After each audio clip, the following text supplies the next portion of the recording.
Hi, hello, my name is Julian Greystoke and I am a published author as well as a master dragon in Amtgard. Today I'm combining two of my interests, talking about writing and talking about Amtgard, specifically judging writing within the world of Amtgard. I have made a video like this in the past, but someone asked me to revamp it, make a new one. I have found in my Amtgard career, as well as listening to other authors in Amtgard, that writing, especially fiction writing, is one of the most difficult mediums to get judged correctly and to get credit for as a high skill ability. It's been my experience that pretty much everyone assumes that they can write. The other issue that you often run into is that you have judges who just don't like to read. I have been blatantly told by judges that they just don't like to read, and that makes it very difficult for them to judge adequately. So I think one of my first pieces of advice for people looking to judge writing is make sure you get judges that don't hate reading, because they're never going to like the story. They're going to think it's a chore, they're going to think it's a drag, and there's no way you can really do anything about that. But let's talk about if you are a judge. Some of the biggest problems that I found with judging in Amtgard is that people have no idea how to judge writing, and most people think it basically breaks down to two criteria only. One, did I personally enjoy this story? And two,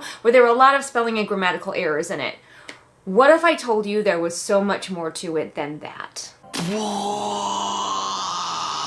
Obviously, one of the biggest and most popular mediums in the world of Amtgard A&S is sewing, and I'm sure many an artisan will tell you that it just doesn't come down to as simple as, I like the look of that tunic, and most of the stitches appear to be straight. There's a little anecdote I like to tell really quick. I was judging on a kingdom level, and there was obviously some written entries, and they turned out to be fan fiction.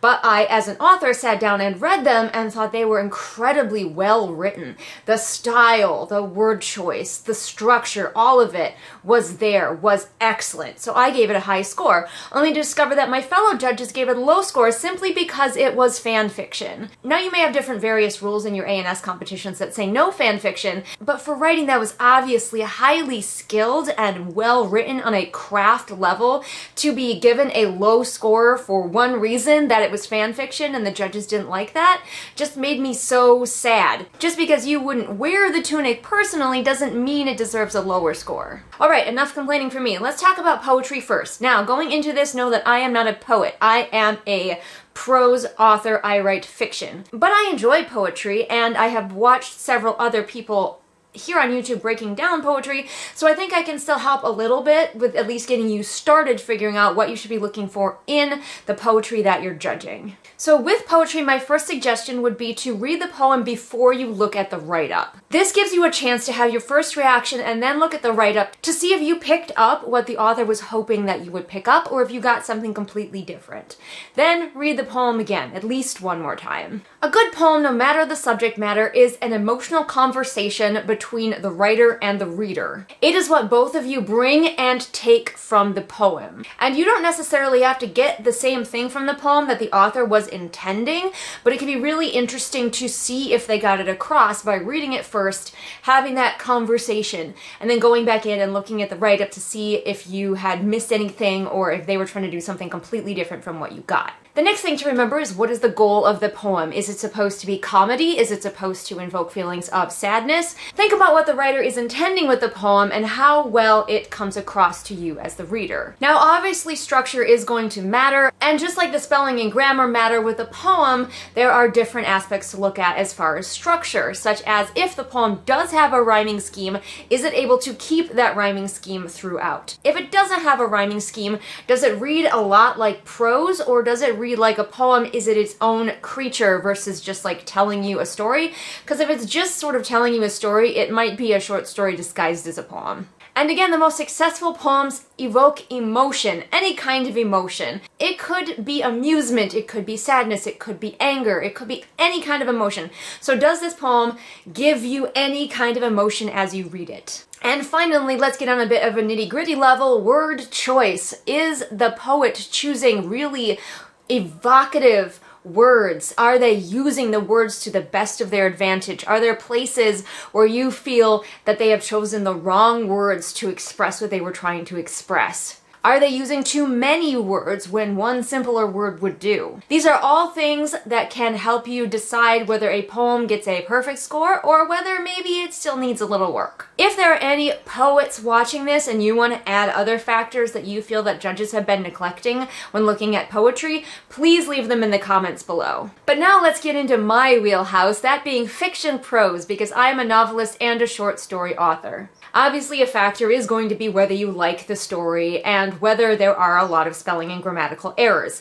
It should be clear that the author at least tried to eliminate the spelling and grammatical errors. So let's talk about structure. One of the easiest and most important things to any story is, does it have a beginning, a middle, and an end? This might seem silly, but if the story has absolutely no plot whatsoever, and maybe it's not doing its job. I once read an entry in a written competition that was in the short story category, but was in fact just a lengthy, multiple-page description of the author's MC. And that, my friends, is not in fact a short story. The next thing to look for is style. Does this author have one? Many newer authors do not have a distinct style, and I don't think it's anything that's going to take off a lot of points in a story, but I do think it could add some points if it's clear that the author does have a style that is maintained throughout the story. Another thing to watch out for is stories that are all tell. Now, it is more difficult in the world of short stories. In the world of short stories, you do have to do more telling than showing because you have a limited word count.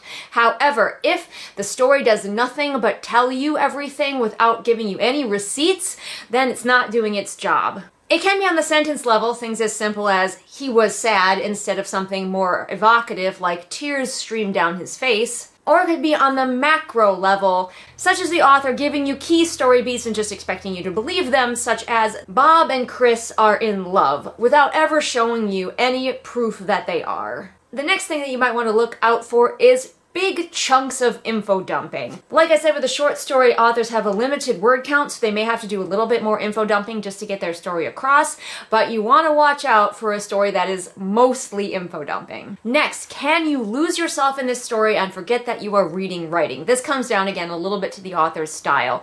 If you're enjoying the story so much that you kind of forget to critique it, this probably means that the author is being fairly successful in writing a very readable story. Are you able to visualize everything? Is the author doing a good job of describing the characters and the environments in a way that you can picture what you are supposed to be picturing? And on that same note, are they using all of the senses, not only visual, but smell, sound, touch? Look for them building the scene or the experience for you with all of the senses. But also, obviously, on the flip side of that, watch out for over-description. Does the author spend several minutes describing the main character when none of those details actually matter? Are there loose ends at the end of the story that you feel were unintentional? Things that the author brought in and then forgot to tie up? Now, many short stories do end in an open-ended way. Again, because of a limited word count, a short story is a slice of the pie instead of the whole pie. So it makes sense that not everything is going to be answered. However, there are things that are obviously meant to be answered by the end of a story, and if you feel those are going unanswered, you might want to lower the score. Something else I forgot to mention is dialogue. If you find yourself reading the dialogue in the story and thinking to yourself, that is not how people talk, the author probably needs a bit more practice with dialogue.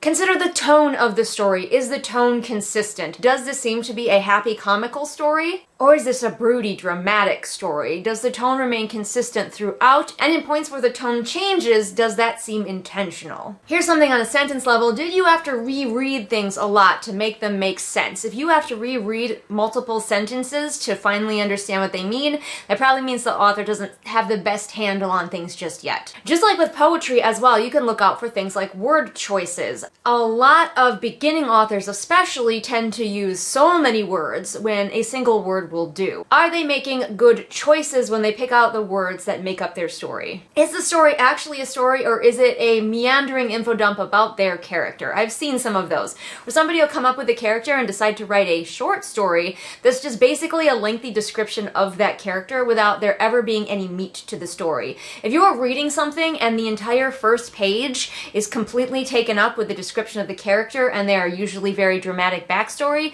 then you're probably dealing with a novice. Finally, When you are reading, do you feel like this author is just copying somebody else? Now, I'm not talking about using ideas that you've seen before. There's nothing new under the sun. So if the author is, say, writing a romance and they have a love triangle, I wouldn't give them a lower score for it. It's a common trope in romances. However, if you're reading along and you think that this might be plagiarized, that's something to look out for. So there you go. Those were my tips for you judging prose and poetry in Amtgard. I hope this was at least a little bit helpful. If you are also a writer and have things that you wish judges took into account more, drop them below in the comments, and judges feel free to go down into the comments and see what people are saying. If you are an Amtgardian who is here but you're also into like books and writing, you can check out more of my channel. I have tons of videos here all about that sort of thing.